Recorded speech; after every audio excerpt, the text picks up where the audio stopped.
We can right away continue on our learning on project management. My focus today is to discuss with us the processes involved in executing your project. Remember that when they plan, I hope you can hear me. Just to check randomly, I will call few names, maybe 2 or 3. When I call you, just unmute yourself and greet the class. Just say good evening. Aisha, Humaira, can you hear me? Yes, I can. Good evening, sir. Thank you, Aisha. Thank you. Treasure Emmanuel, can you hear me? Yes, I can. Thank you, Treasure. So once you have your project plan completed, the next logical thing to begin to do in your project is to start to implement the plan. And that is what execution is all about. So when it comes to executing your project, there are some key processes, some key things that need to be done to ensure that the project implementation goes well or goes as planned. One of them is that you will need to direct and manage the works of the project, meaning you need to supervise a team.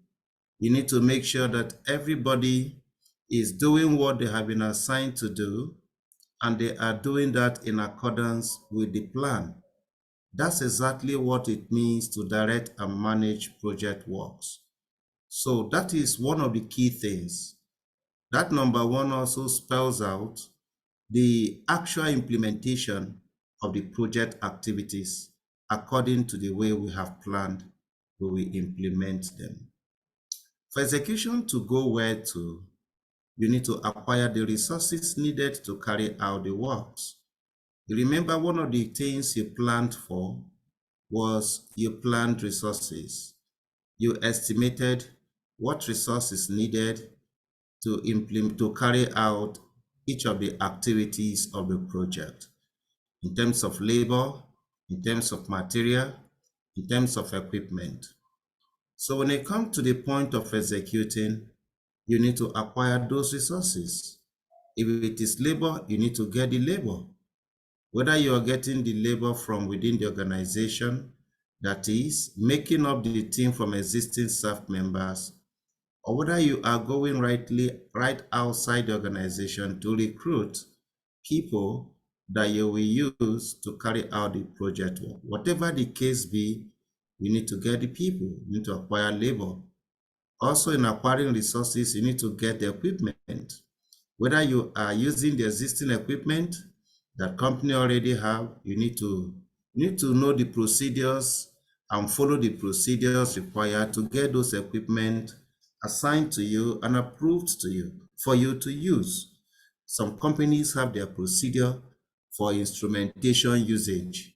There are departments that probably may be fully responsible for management of companies' equipment. You may need to notify them that these are the equipment that we need for this project, and the relevant procedures may need to be followed for them to release those equipment to you. That is if you are using your own company's existing equipment. Some other time, acquiring equipment as part of resources could mean to hire those equipment that are needed for the project, but you don't have. It could also sometimes mean to buy them.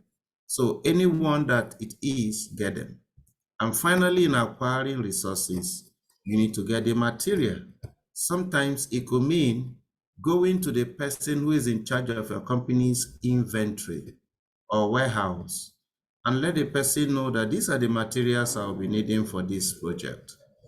That way, you confirm whether they are already available in your store, in your warehouse, or whether there's a need to procure them.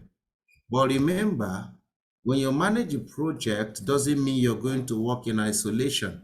You're really going to work with several different departments or functions in your organization. If you heard my language, you can see I'm directing you to talk to those functional heads, those head of department who are in charge of probably personnel like HR. They are going to work with you. You're going to rather work with them to get the people, the labor. You're going to work with the person in charge of your inventory to get the material. You're going to work with the person in charge of your instrumentation and equipment to get your equipment.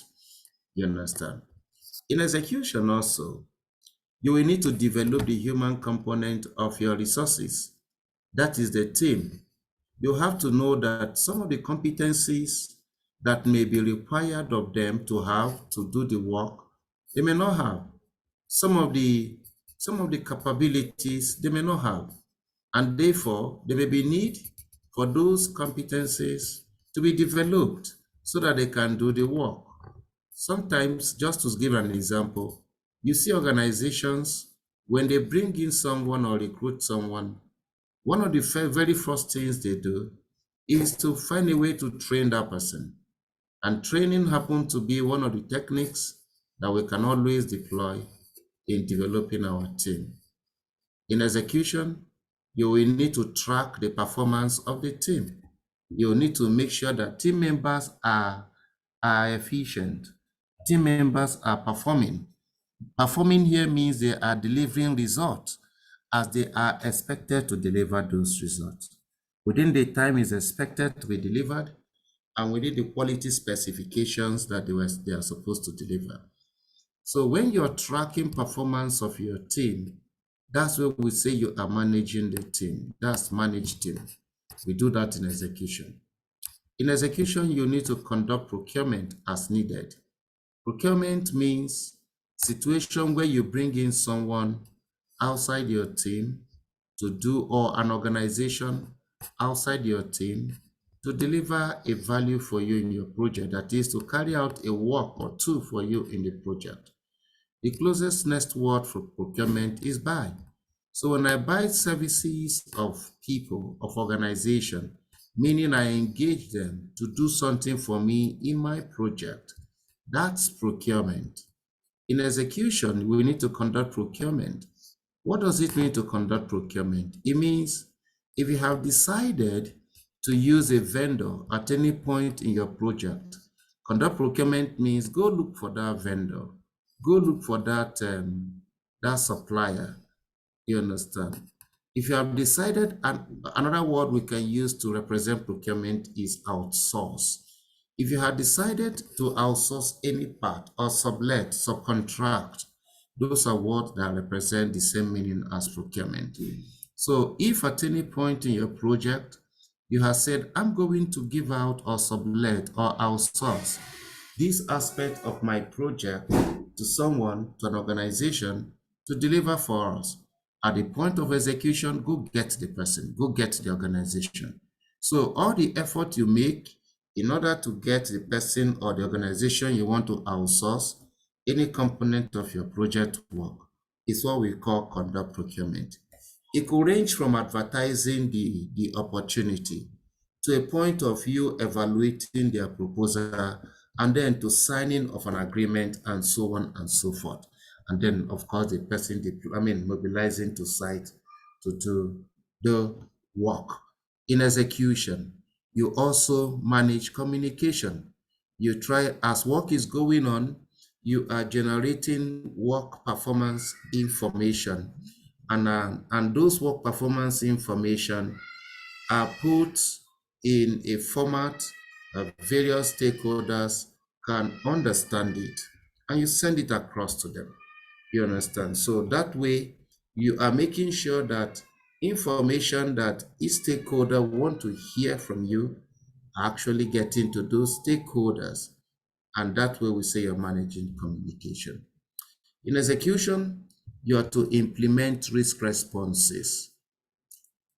Remember, part of the effort you made in planning was to identify risk and do some analysis on the risk, like qualitative analysis, and then of course quantitative analysis. And then also in planning, you assigned response strategies to each of the risks you identified. So in execution, what we want you to do is, as those risks seem to be happening, begin to respond to them, begin to implement all those response strategies you said you will implement. If there are risks that you think you said you will avoid, if they are happening or they seem to be happening, avoid them. If there are risks you already said, I'm going to mitigate. If there are risks you say, I'm going to transfer. So in execution, implement risk responses. In execution, as work is going on, from time to time, you check whether there is an error. That's where managed quality comes to play. It's also called quality assurance. So I usually ask people this question: what's the difference between quality control and quality assurance? Let me come from this background. When I manage a project, I have some key interests. One of my key interests and objective is to deliver within the budget approved for me by the sponsor. Another key interest objective is to deliver within the timeline the sponsor also gave me to deliver the project. Another key objective and aspiration for me is to deliver within the quality or within the specifications that the sponsor had given me to deliver. So it is not enough to deliver within time and within budget. If you do that and you build a wrong result, a poor quality result, it's more like a waste. You understand? So part of the energy we put in managing project in execution is to periodically make sure we check if the result we are turning in our work are consistent with the specifications that the sponsor gave us. So when you try to confirm if the result you've gotten or you are getting are in line with the specification with the sponsor give you, that way we say you're managing quality. And what that does to you is that if there are errors, they will now correct it. You understand? So as you're putting your eyes on the ground to ensure that money is well spent as planned, time is utilized as planned, so also you put your eyes on the ground to ensure that quality expectations are delivered as expected by the sponsor and other stakeholders that manage quality. You need to engage stakeholders. They need to be involved. You need to know when they have concerns. You need to deal with those concerns. You don't want those concerns to become issues. And even if any of them become an issue, you need to manage those issues. You don't need to find a way to ensure that stakeholders are not kept in the dark. They are engaged throughout the period of that project. These are key things that are important. They are necessary for you to carry out key processes even as you execute your project work. So without much ado, let me go through them one by one, sharing with you the methods we use for each of those processes. Like I said, direct and manage project work is it's all about you making sure that things are done as planned. So this is where we need your leadership, we need your supervision skill to come in here, because you need to make sure that every one team member is carrying out the works they have been assigned to carry out. So during the process of execution, I've said many of these things. I said that's when we perform the activities as we planned it. That is when we begin to get results. It's in execution you begin to get project deliverables. During execution is also the time you staff the project, that is, recruit people, train them, and then manage their performance as they do the work of the project as well. It's also the time you obtain and manage the resources, other resources like material and equipment that are needed for the project. And the list really go on and on and on of things you are to do. In execution, you were expected to implement the standard. You have documented the plan, the method you've documented in your plan. We expect you, like I said, to establish communication with stakeholders so that they can be carried along, whether by way of daily reporting or by way of weekly reporting or monthly or quarterly or annual reporting, as the case may be.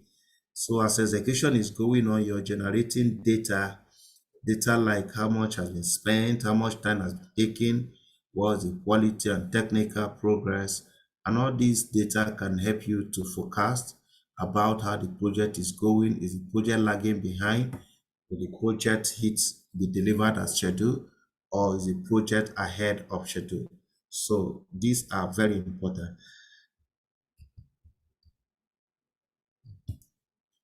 So also during the execution, you may want to issue some change requests, meaning you may want to send a memo to sponsor seeking the sponsor's approval for you to make some changes where you have seen need for changes to be made. After all, we say projects are progressively elaborated. So as execution is going and you see areas that the project plan is not working as thought, changes need to be made, and you just need to make sure that those changes follow due process. Is that okay before it can be implemented? So as I said, in execution, you implement responses, and also you manage vendors. That is, any person you have engaged or you have outsourced any part of your project. We call them vendors, we call them suppliers, we call them sellers. So if you have such a relationship in your project, you just need to manage that relationship so that they are doing or they do what you want them to do for you in the project. You understand? So, and of course, in execution, you make sure you are documenting, you're collecting and documenting the lessons you are learning as work is going. Excuse me, please. So usually to supervise the team, we encourage that you should periodically have meeting with the team so that everybody can know how the project is going as well. Meetings are usually one of the best way to lead a team during execution. It could be, I think the minimum that is always advised is once in a week meeting. I'm sure most of us must have seen organizations that will tell you the Mondays are our meetings and so on. So please, I encourage you as execution is going on, it's important to really have constant meeting with your team. That meeting could be update meeting, it could be stand-up meeting, it could be maybe how do I put it? I'm trying to remember the English word. That is a meeting where we try to look at what happened and we learn lessons from it. I think I will say it and then we'll get to say it could be ad hoc meeting, emergency meetings, whatever. But please, the minimum recommendation is once a week to meet with all your teams so that everybody can be on the same page on how the project is progressing. But that doesn't mean that some situation will not have ad hoc situation. Ad hoc meetings means emergency meetings. It may be somewhat not really unplanned or not in accordance to our regular routines, but because something has happened suddenly, we need to meet. In execution, I will still encourage you to always consult someone who, by reason of his training and experience, can help you in any form of difficulty as you lead the team. Please, it is very important. So once work is well done, we begin to indeed get the result for the project. Like I said, in execution, you acquire resources, and there are a number of techniques that can be used here. One of them is we need to bring in some criteria that will enable us to decide on what resource that we are going to, on board for the project. You understand? So when it comes to acquiring resources, it involves a lot of decision making, and those decisions need to be guided by some of the few criteria. So what we call multi-criteria decision analysis. Criteria that will help you determine whether help you decide whether a resource should be deployed for your project. One of them is availability. One of the criteria is availability of the resources. Anytime you're making decision of resource for your project, such resource must be available and must also be available throughout the project period. Also, another criteria that you base your decision of any resource to deploy is cost. So it must be something within the budget. Whether it's labor, whether it's equipment or material, it has to be within. Also, you may need to consider in terms of labor, the relevant experience you need a person to have before such a person can be part of the team. You understand? You need to also make sure the person has the ability, the competence to do the work. He has the knowledge to do the work. He has the right attitude to work with other team members in a cohesive manner, because that's very important for a team. You understand? So there are some other factors that may be considered. We call international factors like time zone, you understand, communication capacity, and then the location of the person or equipment or other material you're bringing on board. So these parameters may, or these factors may really guide you even as you try to decide on what resource to bring in to be part of your to use in your project. Some other time also, we may need to go into negotiation of the resources that we need, negotiating with probably the holders of these resources or the managers of these resources in order to get them. Sometimes a resource may be pre-assigned to the project. Look at the name. Pre-assigned means it has been blocked out and dedicated for the project. This can happen also even at human level. You can have a situation whereby the sponsor is telling you, Vanessa, you're the project manager, so person, so person, so person. I have penciled them down. They are going to work with you. So when that happened to you, it means the team was pre-assigned. The sponsor already decided. You were not part of the process, or they didn't involve you in some cases in deciding who becomes part of the project team. Some other project may decide to use virtual team. I think since 2020, and the experience we all had as a result of COVID globally, one of the beautiful experiences beside the sad part of the pandemic, one of the beautiful experiences, the fact that COVID enabled many businesses to see that some of the things, some part of their work does not require staff members to come in physically. So you discovered that one of the things that increased the more was virtual team, people working from different locations, but towards a common goal. You understand? So it can also be one way you can have your team made up in a project.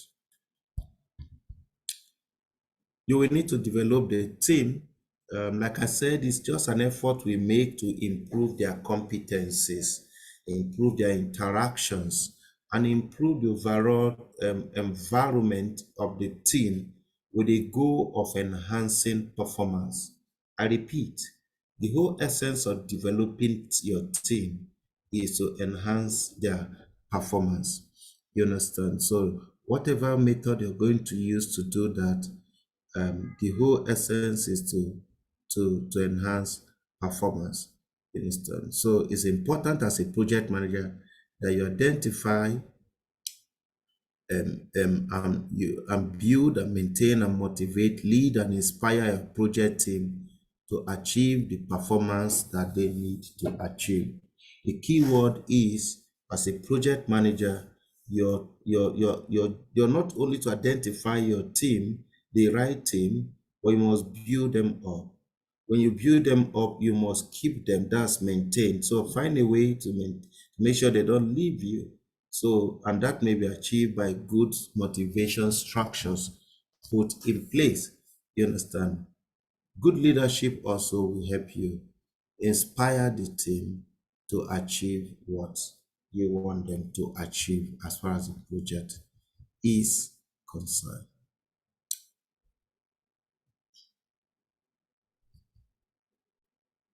So how do we develop team?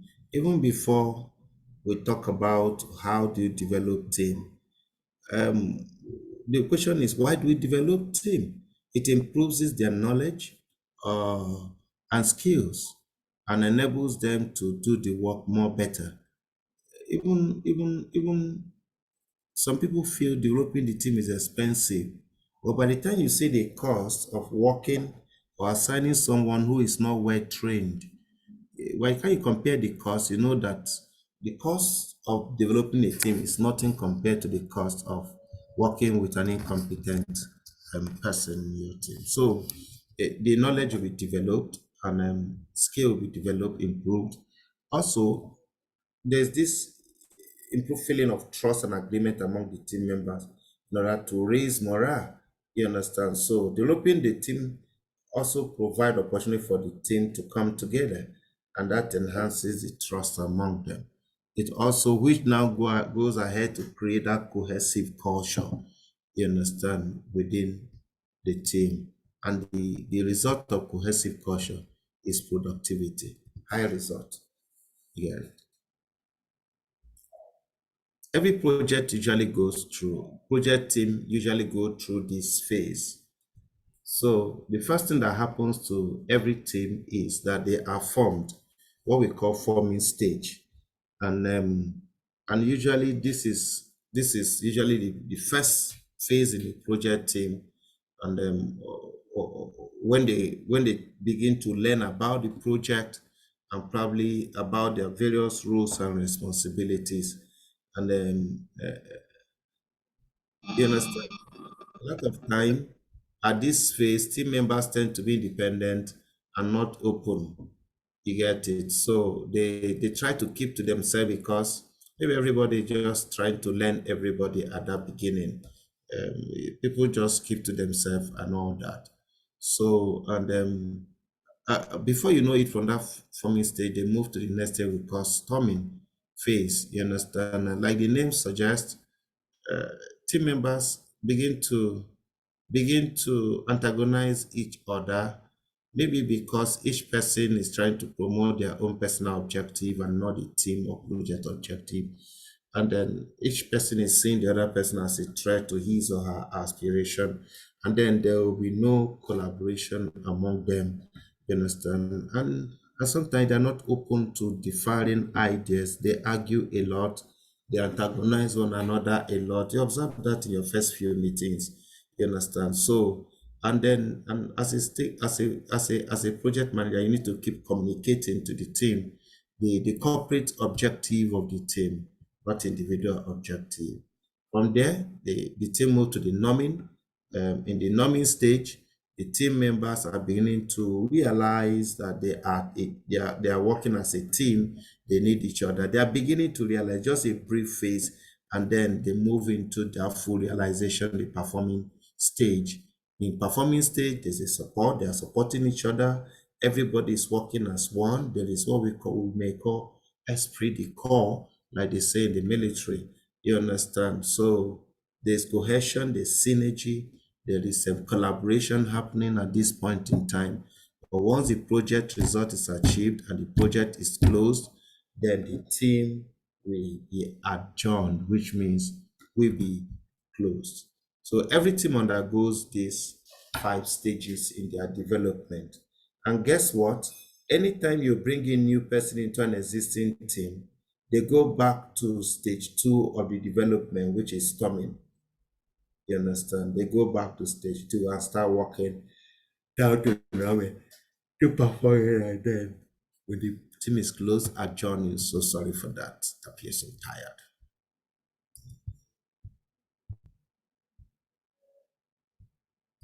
So how do we develop the team? When you have the team together in one place, they see themselves every day.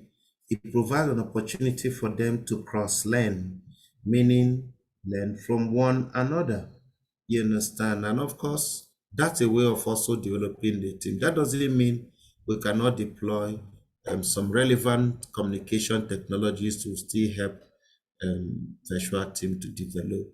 There are some there are interpersonal skills that helps us develop the team, how we manage conflict, how we influence them, how we motivate team, how we also try to negotiate situations among the team, and even team building activities. You know, some rewards and recognitions can also be a good strategy for developing the team. When somebody is going above call, above duty, you understand, this always recommended that there should be a form of reward or recognition. You understand? So because when you reward someone for something he did, he tend to be motivated to do more.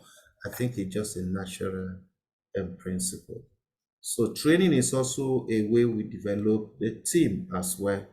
And of course, from time to time, you do appraisal of your team, what we call assessment, individual or team assessment. So appraise them so that you can see areas they have gap, and therefore you can close up that gap. And meetings can also be used. Like I said, you manage team, track their performance,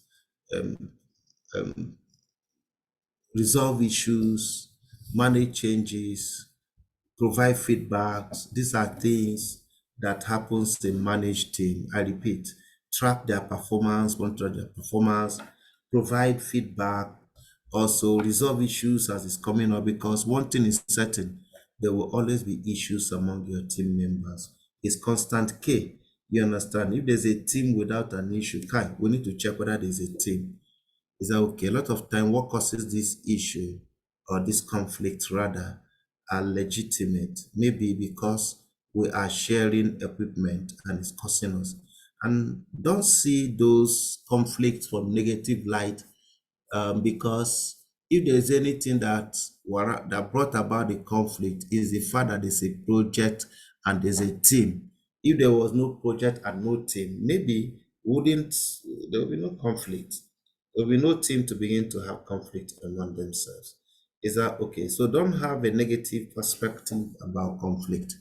It's absolutely normal in projecting. What is abnormal is when we don't find a way to get out of a conflicting situation. But at a team, we have a conflict is normal, very, very normal. You understand? So manage a team, supervise, track what they are doing, and be certain that it is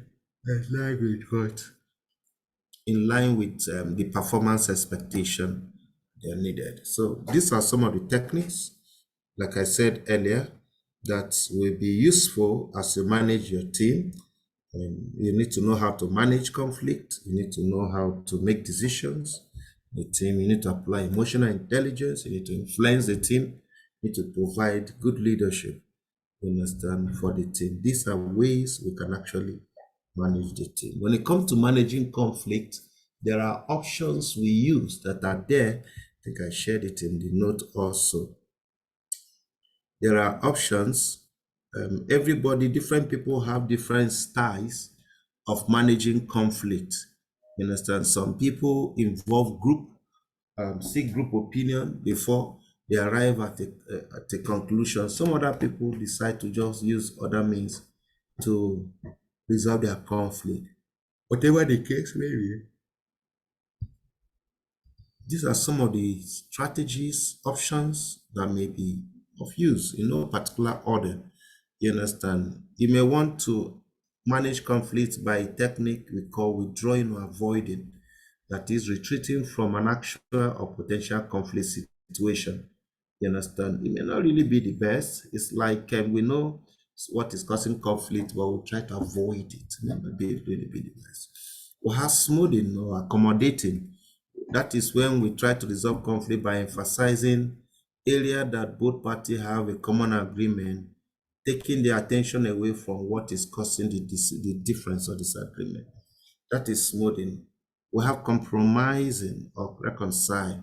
This is when you resolve conflict by seeking an option that will satisfy both parties and they'll be happy. You understand? So sometimes it could be that party A compromises something, party B compromises something, they meet at midpoint and both parties are okay. That's what we call win-win situation. Some other people resolve conflict by forcing their own view. I'm the manager here. This is what we must do here. Sometimes it works good. Sometimes just be careful not to overuse that method. Some other people, before they resolve conflict, they seek multiple opinion before they draw a consensus. So that's collaboration, problem solving technique. You understand? Also, you conduct procurement. Like I said earlier, that is getting the vendor with which you want to outsource part of your project to. So, like I said, it may require you to advertise. Sometimes when you buy the newspaper, check the pages, you see tender notices. That's an example of advertising a position or a job you want someone to come and do for you. It's an example of conducting procurement. You understand? So some of those adverts are not too detailed, maybe because of the cost of buying newspaper pages. But this is what we usually advise. If your advertisement of the job you want to outsource is not detailed, then plan to hold bidders conference.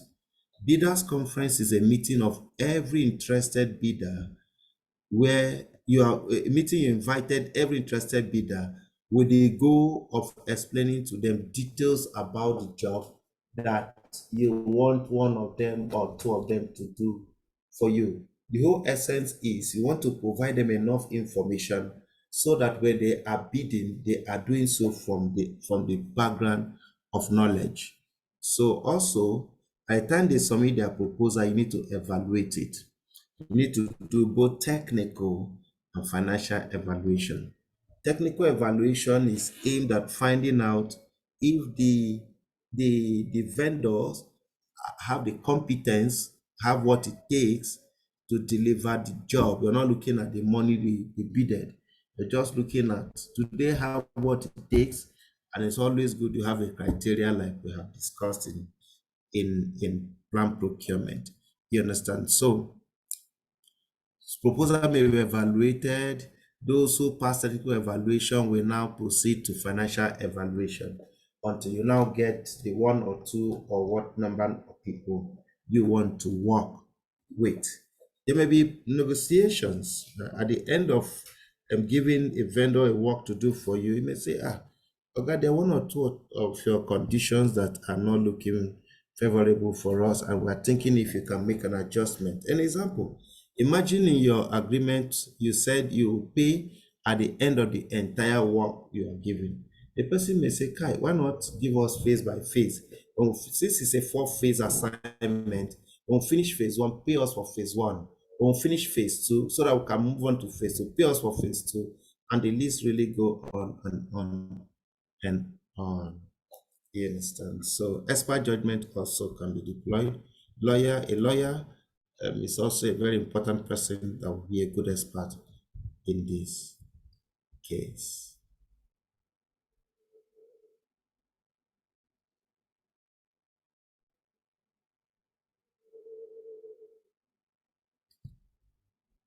Once you select the vendor you want to work with, you sign agreement with the vendor. Very important. That's why I say one of the experts to engage is a legal person so that can help us look at that, develop the agreement, and make sure that you are protected as well. So manage communication and then implement risk responses. I think I can stop here so I can allow us to go and rest. Thank you. I think I will stop here this evening on execution. You are free to unmute yourself if you have any question to ask. Thank you everyone that made it this evening. And Yakubu, thank you. Adelibigwe, thank you so much. Sheidu, thank you. Aisha, I have two Aishas. I have Aisha, Humaira also, Akinpelu, Ademola, thank you. And Duemba, I don't know what I pronounced that name very well. Duemba, thank you. Edith, thank you. And Fizi, that's my iPhone's name. Idoko Israel, Ezekiel, thank you so much. Someone entered with Infinix X6831. Jenny, iPhone, thank you. Kemi, Kayode, thank you. Khadija, thank you. May, Mukaila, thank you. And Nandom, thank you. Obaze Prosper, Olive, Daniel Haruna, Sarah Audu, this Technology 16. No, I got that right. Treasure, I'm Vanessa. Thank you. Thank you, everyone. I think we can call it a day for today. This coming Saturday, we're going to have the last discussion on project management. If you observe, I have shared this manual also on the platform. Like I said earlier, please don't leave it on WhatsApp. As you access it on WhatsApp, just send it direct to your email. It's going to be helpful to you today, tomorrow. Is that okay? Please make our time, no matter how busy we are, to also go through your material, because you will need to defend it. People will have expectation on you when you say, I have done training, I have a certificate, professional certification on project management. Wow, a huge expectation will be on you. Please make out time and then look at your material. I'm grateful to every one of us. Thank you so much. Please, we're all free to unmute ourselves and say good night to everyone. Please, everyone, unmute yourself and say good night. Thank you. If you wish to unmute your video, please feel free to. Good night, All right. sir. Good night, All right. everyone. Good night. Good night, sir. Thank Good you so night, much, sir. everybody. Good night, sir. So much, sir. Good night, everyone. Good Good night. Yeah, Ezekiel, good night. See you on Saturday. Yeah, see you. Thank Good you. night. Good night. I'll see you guys on Saturday. Yeah, Okay. surely. Good night. Yeah. All right. Good night. Good night. Bye.